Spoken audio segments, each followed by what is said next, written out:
Welcome to AP power news. చర్చకు సిద్ధమా? నాకు తెలుగు భాషలో అన్ని పరిష్కారాలు వచ్చాయి. బట్ ప్రజలకు మనం ఏ సందేశం ఇవ్వబోతున్నాం? నాయకత్వం ఉన్నాం కాబట్టి మనం ఎలా మాట్లాడాలని తగ్గి మాట్లాడుతున్నాం. ఏ ఒక్క రోజున పీవీఎస్ రాజు ఒక పదవి చేశాడా? ఏదైనా అవినీతి చేశాడా? ల్యాండ్ గ్రాబర్ అన్నావు. ఒక సింగిల్ గజానికి నేను గ్రాబ్ చేసినట్టు తెలిస్తే ఇదే చోడవరం నిలబడిన వినాయకుడి గుడి దగ్గరికి వెళ్ళి లెంపలు వేసుకుని రాజకీయాలు నిర్మించుకుంటాను. నీ మొత్తం సాక్ష్యాధారాలు తీసుకొస్తాను. నీ అన్నదమ్ములు గోవాడ షుగర్ ఫ్యాక్టరీలో ఏ రకంగా పదవులు పొందారు, ఏ రకంగా పదవులు అనుభవించారు, అవి ఎంత ఇర్రెగ్యులర్ చెప్పాలా? చెప్పంటావా? నీ చరిత్ర, నీ కుటుంబ చరిత్ర చెప్పంటావా? నువ్వు కుటుంబాల కోసం కులాల కోసం మాట్లాడదు. దయచేసి నిన్ను ప్రజలు ఎన్నుకున్నది ఏంటంటే నాలుగు మంచి పనులు చేయి అని ఎన్నుకున్నారు. తప్పేం కాదు. ఆమోదించావు. తెలుగుదేశం ఆమోదించింది, జనసేన ఆమోదించింది. ఈవేళ మా ఇద్దరు నాయకులు కలిసి ఉభయలో కలిసి ప్రజాపక్షాలు పోరాడుతున్నాం. లోకేష్ గారు చెప్తారు నాలుగు మాటలు, మంచి మాటలు. నువ్వు విరుచుకుపడిపోవడానికి నీ దగ్గర ఏముంది? జగన్మోహన్ రెడ్డి కోసం మాట్లాడే స్థాయి నువ్వు లేదంట మమ్మల్ని. మరి లోకేష్ కోసం మాట్లాడే స్థాయి, పవన్ కళ్యాణ్ కోసం మాట్లాడే స్థాయి నీకున్నా? నీ స్థాయి ఏంటి అసలు నీకు తెలుసా? ఈవేళ చివరిగా నీకు ఒకే మాట చెప్తున్నాం. చాకిపల్లి గ్రామంలో ఆవేళ ఎన్నికల్లో ఈ వంతెన కట్టించేస్తాను నేను, ఓట్లేమని అడిగేవా లేదా? ఎన్నో గ్రామాలకి గుడులు డబ్బులు ఇస్తానని నువ్వు ఎవడో ఎగ్గొట్టినది వాస్తవా కాదు? తీసుకొస్తా ఉంటే నేను చెప్పిన ప్రతి మాటకి మీడియాలో మాట్లాడుతున్నాను. బాధ్యతలందరినీ తీసుకొస్తాను. ఒక దొంగ కంపెనీని తీసుకొచ్చి జగనన్న కాలేజీ కట్టిస్తానని పరిచయం చేసి నువ్వా కాదా? మన కంపెనీ చేసిన దాన్ని నువ్వు బాధ్యత వహించాలా లేదా? నువ్వు చేసిన పనులు చిన్నవే కాదు. ధర్మశ్రీ నియోజకవర్గం అంతా పూర్తిగా పాడైపోయింది. మీరు ఏ స్కూల్ని తీసుకురాలేదు, ఏ కాలేజీని తీసుకురాలేదు, ఏ హాస్పిటల్ని తీసుకురాలేదు. మరి ఇవాళ చోడవరంలో ఈ పట్టణ కేంద్రంలో ఉన్న హాస్పిటల్లో ఓ జనరేటర్ లేదు. డాక్టర్ గారు ఏం చేస్తున్నారు? ఆపరేషన్ చేయాలంటే లైన్ మెన్కో ఏఈకో ఫోన్ చేసి ఓ 3 గంటలు కరెంట్ ఉంచండి, ఆపరేషన్ చేయడం అవసరం చెప్తున్నారు. నీ సిగ్గర పెంచలేదు. 5 లక్షల రూపాయలు జనరేటర్ తేలేడు నువ్వు. పైగా ఎంపీ గారు గ్రాంట్లో తెస్తాను లెటర్ పెట్టని చెప్పి 6 నెలలు తిప్పిస్తున్నావు డాక్టర్ గారిని. అడుగుదామా? డాక్టర్ దగ్గరికి వెళ్దామా మనం? నీకు చేతనైతే చెయ్యి పని, చేత కాకపోతే నోరు మూసి కూర్చో. చేసే మనిషి విమర్శించొద్దు, అకారణ విమర్శ చేయొద్దు. నీకు కారణ విమర్శ ఉంటాయి. నిజంగా పీవీఎస్ తప్పు చేసి ఉంటే తప్పని చెప్పి తప్పేం కాదు, సరిదిద్దుకుంటాను. నేను ఇక్కడే ఉంటాను, ఇక్కడే రాజకీయాలు చేస్తాను. నేను చనిపోయిన రోజు కూడా నువ్వు బతుకుంటే నువ్వు నన్ను చూడడానికి రావాలి. నేను నీ కుటుంబ సభ్యులు మాత్రం తగ్గించైతే మాట్లాడను. కేవలం నీ కోసం మాట్లాడతాను తప్ప నీ భార్య పిల్లలు అందరి కోసం ఏం మాట్లాడను. అవినీతి కోసం మాట్లాడతావు. రాజుగారు చెప్పినట్టుగా నువ్వు ఇవాళ అధికారంలో కాబట్టి నువ్వు ఏదైనా 4 రూపాయలు సంపాదిస్తాను అవినీతి గారు వస్తే అడుగుతారు. ఎందుకు అడగను? ఫైల్గా ఒకటే మాట చెప్తున్నా. నేను చేసిన ఛాలెంజ్ సిద్ధంగా ఉన్నాను. స్వయంభూ వినాయకుడి గుడికి ఏదైతే ఈవేళ నువ్వు డెవలప్ చేస్తానని చెప్తున్నావో, మరి మాట ఎలా అంటున్నానో ప్రజలు సావధానంగా వినండి. అందులో కూడా అవినీతి జరిగిందని చోడవరం పట్టణ ప్రజలు కోడే కోస్తున్నారు. నాకు ఆధారం అయితే లేదు. ఏవో 2 రసీదు బుక్స్ ఉన్నాయని, గుడి బుక్ ఒకటని, మీ సొంత బుక్ ఒకటని. ఒకసారి మాట్లాడదాం బహిరంగంగా. చెప్పు నిజాయితీగా నేనేం చేయలేదని ప్రమాణం చేయి. నా 20 సంవత్సరాల రాజకీయ జీవితంలో 1 రూపాయి ఎక్కడ తీసుకోలేదు. నువ్వు ప్రమాణం చేయి, చూద్దాం. నేను ప్రమాణం చేస్తాను. నాకే ఉంది. నేను నిజమే, నేను వార్డు మెంబర్ని చేయలేదు, సర్పంచ్ చేయలేదు, ఏ పదవి నేను చేయలేదు కదా. నేను ఎలా ప్రభుత్వ సొమ్ము నేను తినేస్తాను? నేనే నీలాగా బినామీలు పెట్టుకోను కదా. నీలో పోస్టింగ్లో డబ్బులు కొట్టాను కదా, నీలో మోసం నుంచి డబ్బులు కొట్టాను కదా, రియల్ ఎస్టేట్లో డబ్బులు కొట్టాను కదా, ఇద్దరి మధ్య తగు పెట్టి డబ్బు కొట్టాను కదా. ఈవేళ ఏ స్థాయి నాయకత్వం కూడా తెలుగుదేశం జనసేన పార్టీ ఖచ్చితంగా నీతిమంతమైన రాజకీయం చేస్తాం కూడా. చివరిగా ఒక సర్వే పెడదాం. ఇవాళ దానికే ప్రెస్లో చెప్తున్నాను, మీడియాలో ఒక సర్వే పెడదాం. డబ్బు నేను పే చేస్తాను, 2 లక్షలు 3 లక్షలు నెంబర్స్ అన్నీ ఉంటాయి. నువ్వు నేను ఒకే దగ్గర కూర్చున్నాం, గంటలో వచ్చేస్తాయి ఐవీఆర్ఎస్. కరణం ధర్మశ్రీ అవినీతి పరుడా కాదా? పీవీఎస్ రాజు అవినీతి పరుడా కాదా? బతుల తాతయ్య బాబు అవినీతి పరుడా కాదా? కేఎస్ రాజు అవినీతి పరుడా కాదా? చూద్దాం పర్సంటేజ్. మా ముగ్గురు కన్నా నువ్వు నీతిమంతులు అని చెప్తే మా ముగ్గురు బాధ్యత తీసుకుంటాం. ఆ సర్వే పెడదాం, చూద్దాం. గంటలో వచ్చేస్తుంది కదా ఐవీఆర్ఎస్. ఇంక దేనికి తొందర? నువ్వు ఏమాత్రం గాబరపడక్కర్లేదు. నీ స్థాయిని తగ్గించో, నేను విమర్శించో, ఓట్లు దండుకోవాల్సిన అవసరం తెలుగుదేశం జనసేనకి అయితే చోడవరంలో లేదు. మేము 4 పనులు చేశామో చేస్తామనో ప్రజాపక్షాన్ని ఉంటామని చెప్తాను తప్ప నీలా కంగారు పడి ఒక యావతో ఒక ఆపేక్షతో పిచ్చెక్కిపోయి మంత్రి రాలేదని కన్నీళ్ళు పెట్టుకుంది నువ్వే,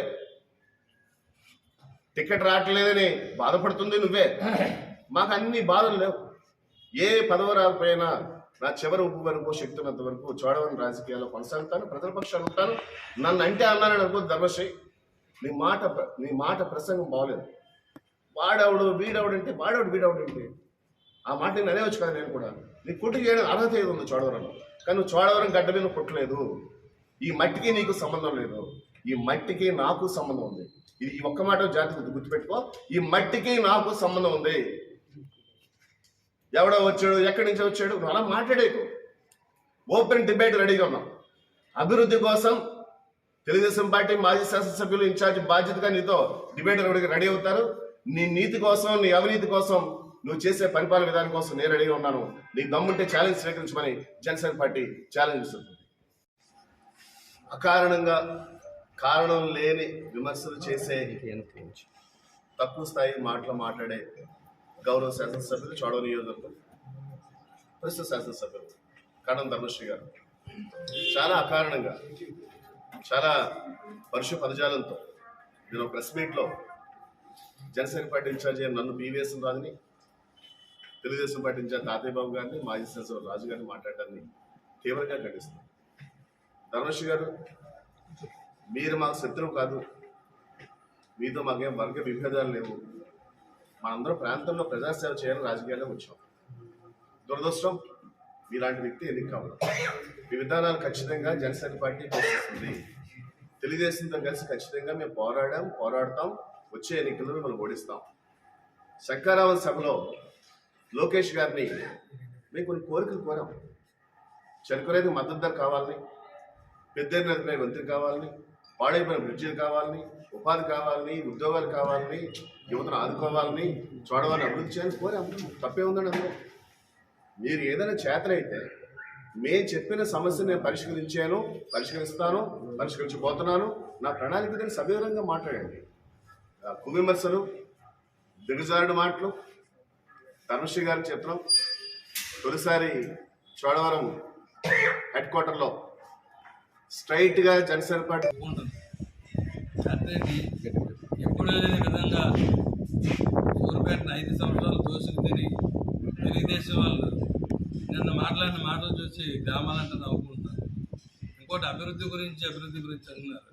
ఏమన్నా తప్పు లెక్క చెప్పచ్చు, వాళ్ళని తప్పు లెక్క వచ్చు. కానీ ప్రతి సచివాలయంలో ధర్మశ్రీ గారు వచ్చిన తర్వాత, జగన్ వచ్చిన తర్వాత అభివృద్ధి వెళ్తే లెక్కలతో సహా ఉన్నాయి, గవర్నమెంట్ లెక్కలతో సహా ఉన్నాయి. వెళ్ళి చూసుకుంటే తెలుస్తుంది. గ్రామాలంటే తిరిగిన వాళ్ళు తెలుస్తుంది. ఆ నాయకుడిని, నిజాయితీ పరుడిని ఆ విధంగానే ఏదో అభ్యాసపాలు చేద్దామని చూసిన వాకులు చల్లవని మా కార్యకర్తలందరూ ఏకదాటి మీద ఈ స్టేట్మెంట్ పార్టీకి సంబంధించినటువంటి ఒక సింపథైజర్ అనంతపురం జిల్లాకు చెందినటువంటి ఒక రిజిస్టర్డ్ కాంట్రాక్టర్ ప్యాకేజీ మీద టెండర్ పార్టీ క్యాన్సిల్ చేయించడానికి కావాలి తప్ప కనపడిన రోడ్లన్నీ, వేసిన రోడ్లన్నీ మీకు తెలియని అడుగుతున్నాను. మీ షాపింగ్ కాంప్లెక్స్ ముందరే ఇప్పుడు సీసీ రోడ్డు స్టార్ట్ అయింది. స్వతంత్రం వచ్చి 76 సంవత్సరాలు అయినా ఏ ప్రభుత్వం చేయలేదు. బుచ్చేపేట మండలం గొనవారిపాలెం తారు రోడ్డు అవుతుంది. బుచ్చేపేట మండలం కొత్త పంచాయతీ ఐదుపూడి రోడ్డు అవుతుంది. పెదపూడి పంచాయతీ రాజుపాలెం రోడ్డు అవుతుంది. అవి కాకుండా వివిధ గ్రామాల్లో వివిధ దీంట్లో రిపేర్లు ఇచ్చారు. మీకు కొనుక్కూడి నుంచి పీపీవరం బంగారమెట లోపుడు చిన్నపనపల్లి చేసిన తర్వాత తెచ్చిన రోడ్డు మాది కాదా? మనం 32 కోట్లతో బంగారమెట నుంచి కసింపాడుకి వేసిన రోడ్డు మేము తెచ్చింది కాదా? రాజావ నుంచి అచ్చర్లకి వేసిన రోడ్డు బల్లిటి చచ్చారు కదా, మా టైం కాదా? మొన్న ప్రధానమంత్రి దీంట్లో ఎంపీ గారు వచ్చినటువంటి రాజాంత తట్టుపల్లి రోడ్డు మాది కాదా? గతంలో బొత్స సత్యనారాయణ గారి ఆధ్వర్యంలో చింతపాకల్లి రోడ్డు కానీ, గునుపూడి మీదుగా మట్టోడిపల్లి రోడ్డు కానీ మేము తెచ్చింది కదా, పిల్లవానిపాలెం కానీ. మీరు ఏదైనా కొత్త రోడ్డు వేసారని చెప్పండి. మరి షుగర్ ఫ్యాక్టరీ గురించి కూడా మాట్లాడుతున్నారు, పెద్దలు చెప్తున్నారు. దయచేసి మళ్ళీ చెప్తున్నాను, రెచ్చగొట్టే విషయాలు మాట్లాడొద్దు. పోటీయా ఎన్నికలు ఎప్పుడు జరుగుతాయి? మేమైతే వైఎస్ఆర్సీపీ శ్రేణులంతా కూడా సిద్ధంగా ఉన్నాం. పొత్తులు లేవు. మేము ప్రజలను నమ్ముకున్నాం. ప్రజలు పథకాలు తిన్నంగిళ్ళి ₹1 అవినీతి లేదు. గతంలో మీరు బాగుపడ్డారు, ఇప్పుడు ప్రజలు బాగుపడ్డారు. మీకు మాకు తేడాదే. ఎట్టి పరిస్థితుల్లో దయచేసి మాత్రం నోరు జారి ఏదైనా అభ్యంతరకరమైన భాషలు గట్రా మాట్లాడితే మాత్రం సంఘటనలు వేరే దారి చెప్తాయని చెప్పేసి మీ అందరి ద్వారా మా గౌరవ మీడియా ద్వారా వారికి తెలియజేస్తున్నాను. కోసం రైతులకి ఇన్ టైంలో పేమెంట్ ఇవ్వలేదు అని చెప్తున్నాం. కేసన్ రాజు గారు, గతంలో ఉన్న కేసన్ రాజు గారు, అలాగే మల్లాడి గారు, తాతయ్య దీంట్లో మాట్లాడారు. గతంలో పోల్చుకుంటే గతంలో కన్నా గత తెలుగుదేశం ప్రభుత్వం 93లో ప్రభుత్వం ఉన్నప్పుడు ఈ షుగర్ ఫ్యాక్టరీ పూర్తిగా లాస్లోకి వెళ్ళిపోయి ఈ షుగర్ ఫ్యాక్టరీని మిగతా షుగర్ ఫ్యాక్టరీ లాగే ఆక్షన్ పెట్టి ప్రైవేట్ పరం చేసేయాలని చెప్పి నిర్ణయం తీసుకొని ఆక్షన్ కూడా సిద్ధమయ్యారు.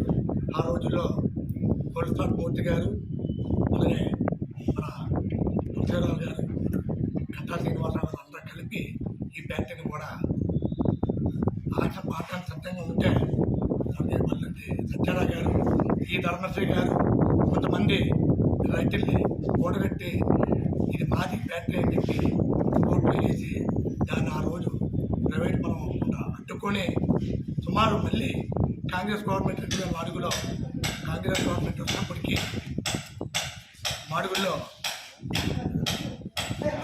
మాడుగులు ధర్మశ్రీ ఎమ్మెల్యే గారు ధర్మశ్రీ గారు ఆయన ఆ రోజుకి దాదాపు పూర్తిగా వాటిలోకి వెళ్ళిపోయి దాన్ని కమ్మెత్తం నీళ్ళు మనకి రాసాయనిక వెళ్ళి ఈ ధర్మశ్రీ గారు వెళ్ళి బ్యాటరీకి కొంత సబ్సిడీ రూపంలో బ్యాటరీకి గ్రాంట్ ఇవ్వాలని చెప్పి తీసుకుని వచ్చి ఆ రోజు బ్యాటరీని గంట మీద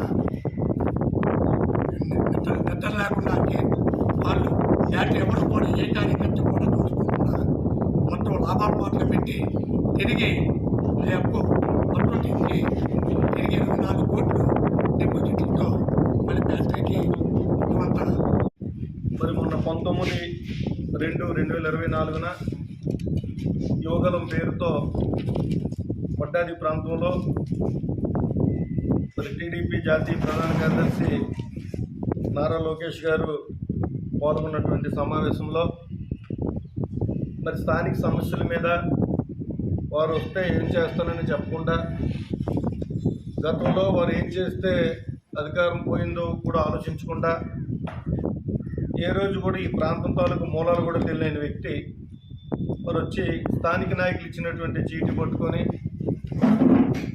ఒక పరిణితి లేనటువంటి రాజకీయ నాయకుల్లాగా జాతీయ పార్టీ కానప్పుడు కూడా తెలుగుదేశం పార్టీని జాతీయ పార్టీగా ప్రకటించుకొని దానికి ప్రధాన కార్యదర్శిగా ఉండి ఇండైరెక్ట్గా ఎమ్మెల్సీ అయి పిఆర్ మినిస్టర్గా ఐటీ మినిస్టర్గా సేవలు అందించవలసిన వ్యక్తి మరి ఆ విషయంలో ఫెయిల్ అయిపోయి సాక్షాత్తు ఒక సామాన్యుని మీదే మంగళగిరి కాన్స్టిట్యున్సీలో శాసనసభ్యుడిగా ఓడిపోయిన తర్వాత మరి యువగలం పేరుతో ఈ వడ్డాది ప్రాంతానికి వచ్చి స్థానిక శాసనసభ్యులు ప్రభుత్వ మరి ఎటువంటి రాజకీయ నేపథ్యం లేకుండా మరి కష్టపడి పైకొచ్చి మరి ఓడినా గెలిచినా ప్రజలతో మమేకమై రాష్ట్రంలో ఎక్కడా లేని విధంగా ప్రభుత్వం ఇచ్చినటువంటి ప్రతి కార్యక్రమాన్ని కూడా అధికారులు ఉన్నప్పుడు అలాగా ప్రతిపక్షంలో ఉన్నప్పుడు కూడా నిర్మాణాత్మకంగా ఇటువంటి అభ్యంతరకరమైనటువంటి లాంగ్వేజెస్ కూడా ఎప్పుడూ లేకుండా ఒక ఎంఏ బీఈడి బిఎల్ చదివినటువంటి పట్టభద్రుడిగా